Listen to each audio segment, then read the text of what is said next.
조갑제TV 시청자 여러분 안녕하십니까. 2024년 8월 4일 오후 6시입니다. 우리나라 정치의 세계에서 김종인 전 국민의힘 비상대책위원장은 아주 독특한 위상을 갖고 있습니다. 2016년 4월 총선에서 당시 민주당의 비상대책위원장으로서 선거를 지휘해 가지고 그 총선에서 이겼습니다. 그 힘으로 문재인 대통령이 등장할 수 있었습니다.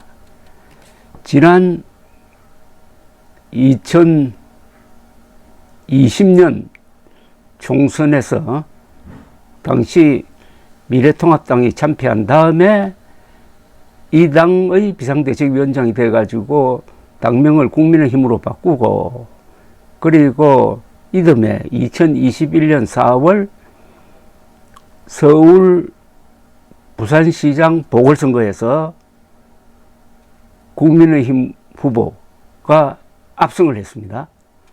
이때도 김종인 위원장이 큰 역할을 했습니다.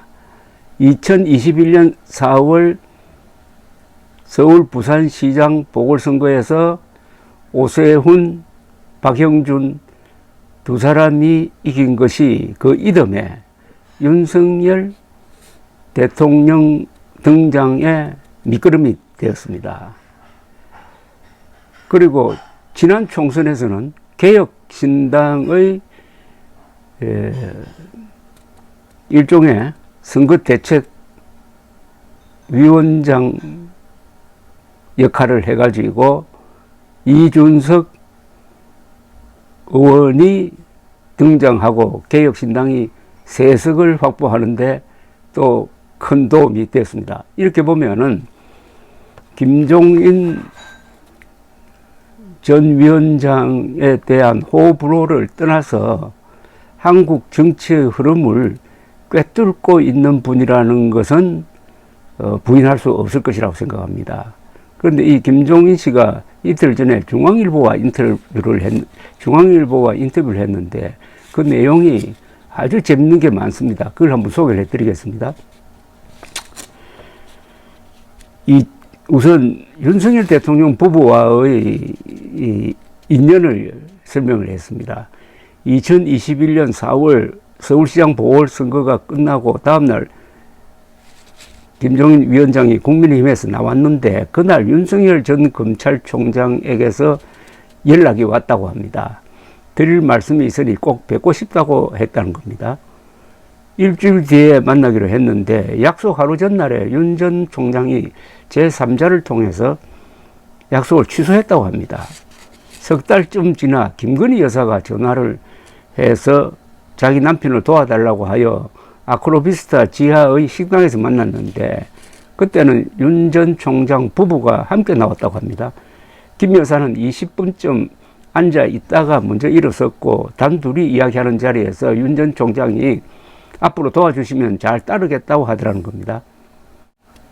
그런데 그 뒤에 있었던 스토리는 여러분들도 잘 아시다시피 국민의힘 총괄선대위원장을 하다가 윤석열 대통령과 사이가 틀어져서 물러났죠. 이번 여당이 22대 총선에서 참패한 이유에 대해서 김종인 위원장은 경제정책 실패가 근본적 요인이었다고 설명을 했습니다. 지금 자영업자, 소상공인, 서민들이 먹고 살기가 굉장히 힘들어 정권이 바뀌었으면 뭔가 달라지겠다고 하는 기대가 크기 마련인데 이 정부는 재정 건전화를 내세우면서 각자 알아서 먹고 살라고 해버린 셈이 되었다는 겁니다. 그러니 정부에 대한 반감이 안 생길 수가 없다는 해석을 하고 있습니다. 그는 재정 적자를 너무 죄악시하면 안 된다면서 꼭 필요한 곳에는 돈을 써야 한다고 했습니다.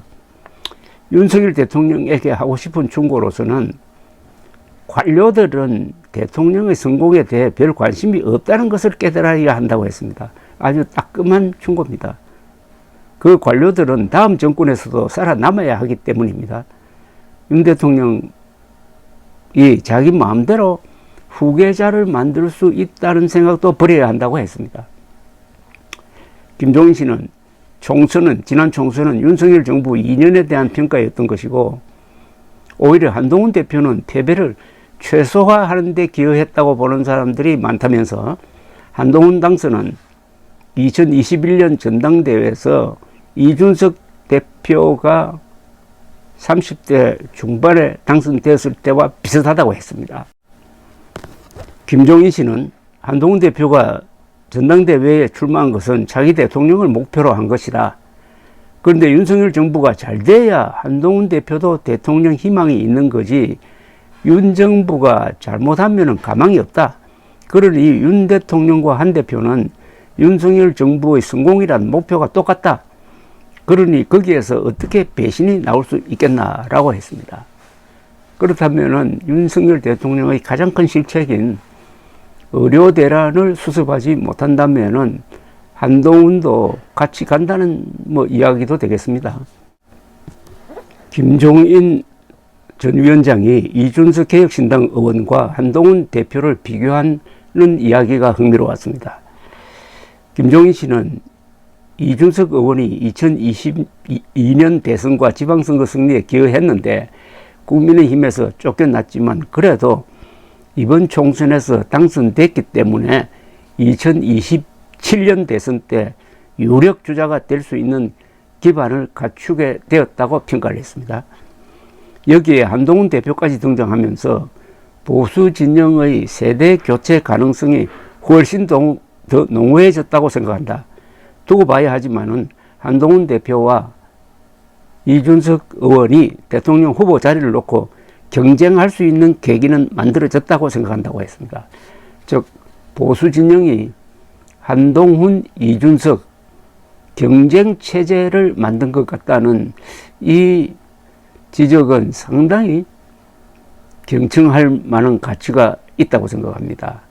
그러니까 보수의 위기도 물론이지만은 개혁신당 이준석이 그 보수의 대안 또는 보수의 구명적 역할도 할 수 있고, 한동훈과 이준석, 50대 한동훈과 곧 40이 되는 이준석이 대결하면은 이 보수가 세대교차도 되면서 새로운 국면을 맞이할 수 있고, 여기서 무엇인가 돌파구가 나올 수도 있다는 이야기입니다. 상당히 예언적인 이야기입니다. 김종인 씨는 이재명 전 대표의 운명은 법원에 달렸다고 정리를 했습니다. 다른 사람이 뭐라고 이야기할 수가 없다면서 이 전 대표가 최종심은 아니어도 1, 2심에서 유죄가 나와도 판세에 영향을 미치지 않을 것이라고 본다고 했습니다. 결국 여당은 야권 대선 후보가 이 전 대표란 점을 상수로 놓고 대응 전략을 짜야 한다는 충고였습니다. 그는 역대 대통령들의 잇따른 실패가 대통령에게 너무 과도한 권력이 쏠리는 권력 구조에 기인하는 부분도 크다면서 내각제 등 대통령 권력을 줄이는 방향의 개헌이 꼭 필요하다고 강조를 했는데, 대통령 4년 중임제로의 개헌은 지금보다 더 엉망이 된다고 고개를 흔들었습니다. 그러니까 내각제로의 개헌을 지지하는 것으로 보입니다. 감사합니다.